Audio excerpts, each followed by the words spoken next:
Faz as Contas. Oferecimento GetNet. Maquininha com aluguel zero. Acesse getnet.com.br. Tamo junto! Faz as Contas, um papo descomplicado sobre os cuidados com o seu dinheiro. Está começando mais um episódio do Faz as Contas, aquele podcast, que te ajuda a cuidar melhor das suas finanças. E com ela, claro, a Bruna Aleman. Tudo bem, Babi? Tudo bom, Bru? Tudo certo. Tudo bem, ouvintes? Eu tenho certeza que tem muita gente escutando esse podcast e vai compartilhar e tudo, porque o assunto de hoje é muito importante, que é a reserva de emergência. Vixe, Mari. Uma coisa que ninguém tem? Será? Tenho dados aqui que realmente as pessoas não têm. E por que é importante, Bru? Já começa aí embasando. Bom, eu acho que... Eu vou trazer um exemplo, a pandemia. Perfeitamente. Por que aumentou o superendividamento, que é uma palavra que tá muito em alta agora. E por que as pessoas não estão conseguindo comprar nem a necessidade básica. Porque elas não têm uma reserva. A famosa reserva de emergência. Que nada mais é você poupar, você ter um valor dos seus custos fixos guardados de 6 meses a 12 meses, um ano, para quando acontecer coisas assim, parecidas. Eu confesso que eu não tinha uma reserva de emergência. Eu fiz a partir do momento que eu te conheci. Você me falou da reserva. Eu sempre tive um hábito de guardar dinheiro, mas... Só poupando. Eu só ia poupando. Eu não ia separando, sabe? Isso aqui é a reserva, isso é pra tal coisa, isso é, outro objetivo. E é muito legal a gente saber que a gente precisa, determinar as quantias ali de acordo com os nossos objetivos, e a reserva de emergência é um deles. Exato. E a reserva de emergência, tem que lembrar sempre que é como se fosse a poupança. Por que ela não é a poupança, Por que a gente diferencia a poupança da reserva de emergência? Você pode deixar na poupança, mas a reserva de emergência é bom você colocar no investimento que vá atrás da inflação. O que isso quer dizer? Eu falo muito nos podcasts em relação a isso, mas é o poder de compra que você perde em relação ao seu dinheiro, Então, se for no mercado com R$100 comprar 5 sacos de feijão, de arroz, e daí uma semana depois, não uma semana, mas exemplificando, uma semana depois você vai e você não consegue comprar mais 5, você compra 4. Então, quer dizer, com mesmo R$100 você acaba comprando menos coisa. Isso é o efeito da inflação no bolso do consumidor. Então, você colocar a reserva de emergência num investimento que corre atrás dessa inflação, vai render bem pouco. Porém, você não vai perder em relação à inflação. E tem que ser aquele resgate imediato, Deu dor de barriga. Exato. É igual sentar no banheiro, literalmente, pegar o papel higiênico, gente. Ele tem que estar ali disponível. Perfeito. Você não pode sair andando, correndo. Perfeito. Bom, então vamos começar primeiro explicando o que é a reserva de emergência. Por que ela existe?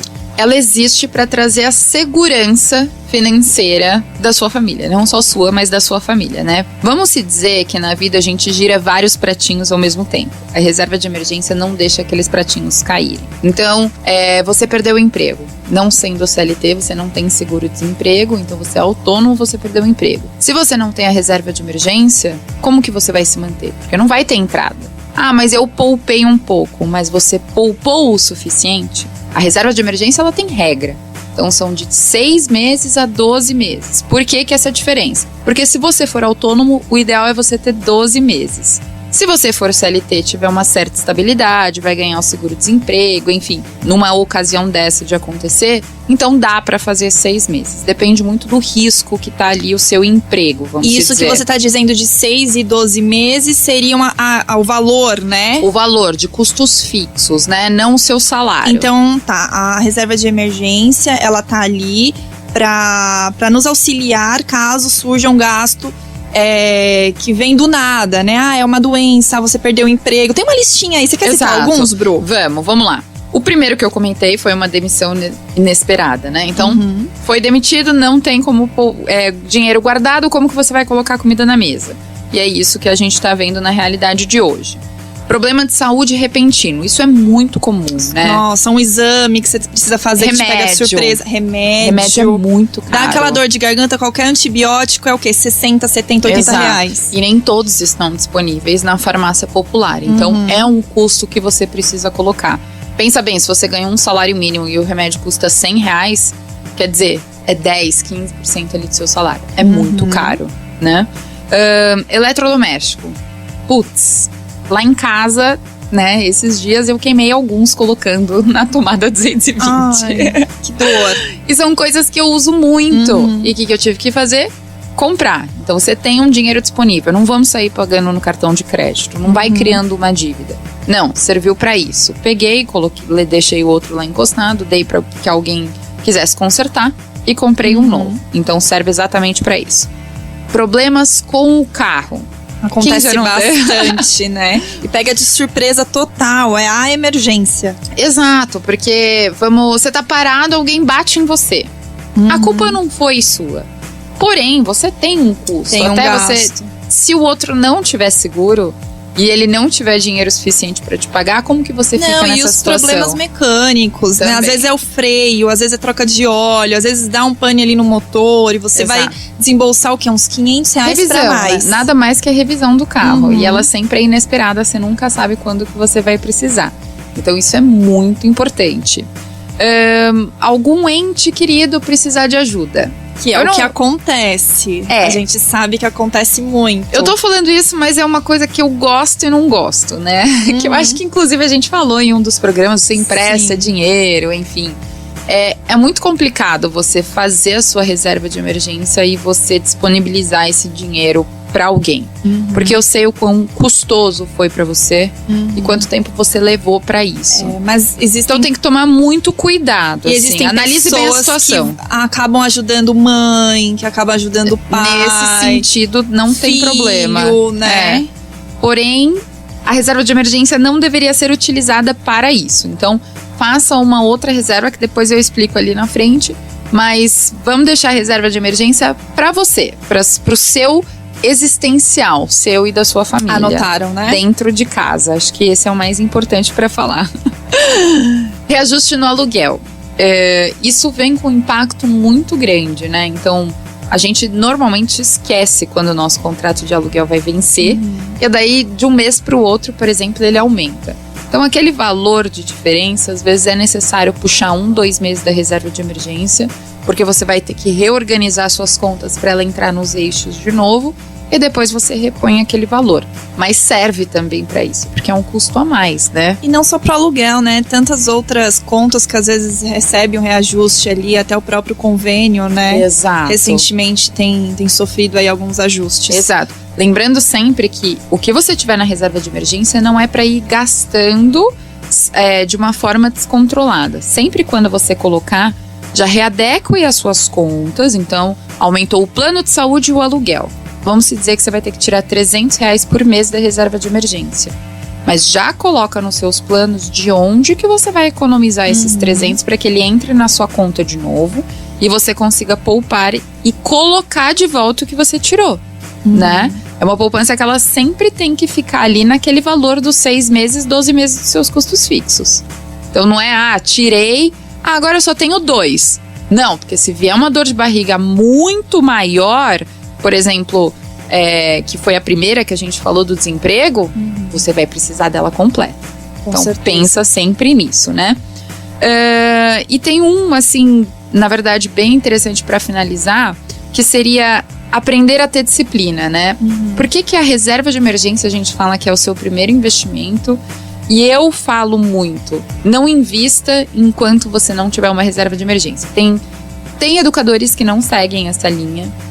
Eu também não seguia, mas hoje, sendo muito pé no chão, escutando muitas histórias de vocês, os ouvintes, não adianta, vocês não vão ter disciplina nos investimentos enquanto vocês não entenderem o que vocês estão fazendo com o dinheiro de vocês e guardando o dinheiro para reserva de emergência. Se não começar no básico, né? Na segurança básica, que é a reserva de emergência. Porque os investimentos, eles têm muito mais risco, lógico. Para você ganhar mais, você vai ter que assumir alguns riscos e você vai ter que investir sempre.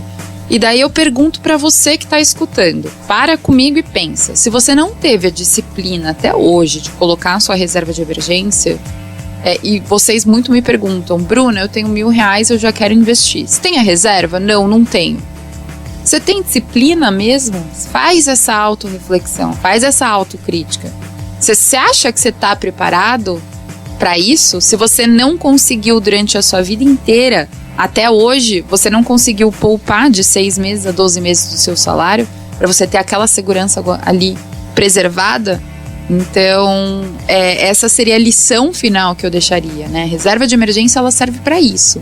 É a disciplina de você com você mesmo e o seu dinheiro. Qual que é a sua relação com o dinheiro? Se você conseguir construir sua reserva de emergência, aí eu tenho certeza que você vai chegar lá no seu sucesso financeiro, né? Que é a paz financeira, a liberdade financeira que a gente tanto busca.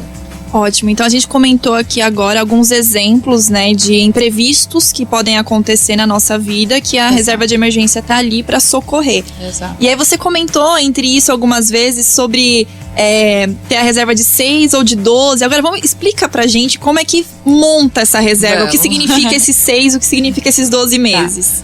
Tá. Antes disso, eu vou falar o que é o planejamento financeiro. Vamos supor uma renda de R$1.000, onde 50% você vai alocar para os seus custos fixos, como moradia, alimentação, saúde, transporte e educação. Então, R$500 ali guardadinho para essas contas. 30% para o seu luxo, a cervejinha do final de semana, a pizza de sexta-feira, o brinquedo que o seu filho quer, o passeio que vocês vão fazer. Entra nesse 30%, ou seja, R$300. E 20% vai para sua reserva de emergência, R$200. Essa não é uma regra fechada. Você provavelmente no começo vai ter um percentual muito maior dos custos fixos e muito menor para poder guardar. A ideia é que você vá encaixando ao longo dos meses e chegue o mais próximo disso.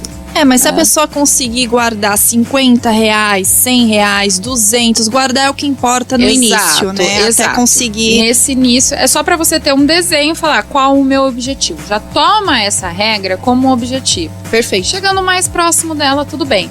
No começo você vai ficar mais longe, mas priorize sempre, igual você falou, o poupar e os gastos fixos.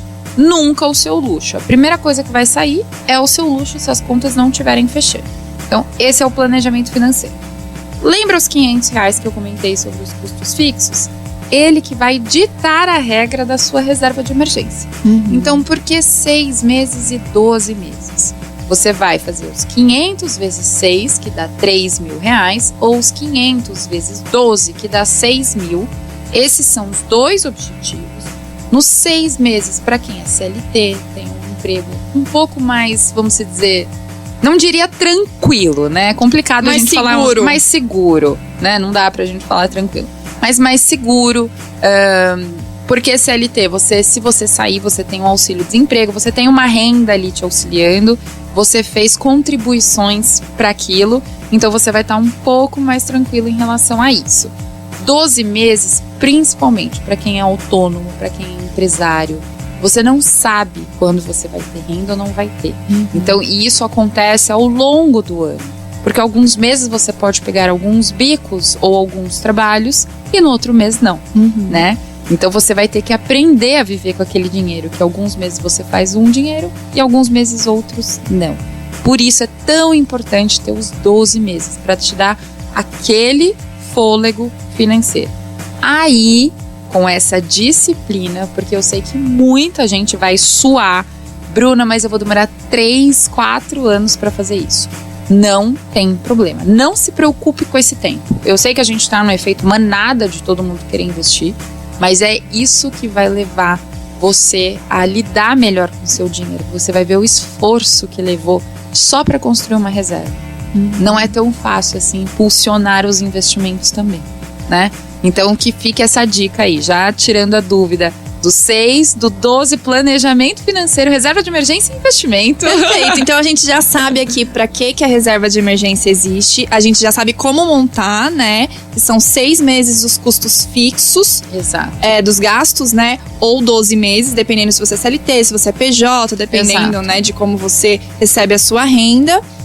A Bru já ensinou como organizar isso no planejamento. Agora vai a pergunta que eu sei que muita gente faz a você.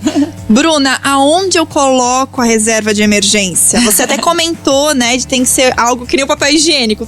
Tá na mão, né? Rapaz, precisou, tá ali no banheiro, tá ali. Mas quais são esses investimentos, essas aplicações? Elas são as mais seguras possíveis, então normalmente a gente está focando com a renda fixa, né? A renda fixa dentro da renda fixa você tem vários tipos de produto. Você precisa ficar ali atento quanto à segurança e ali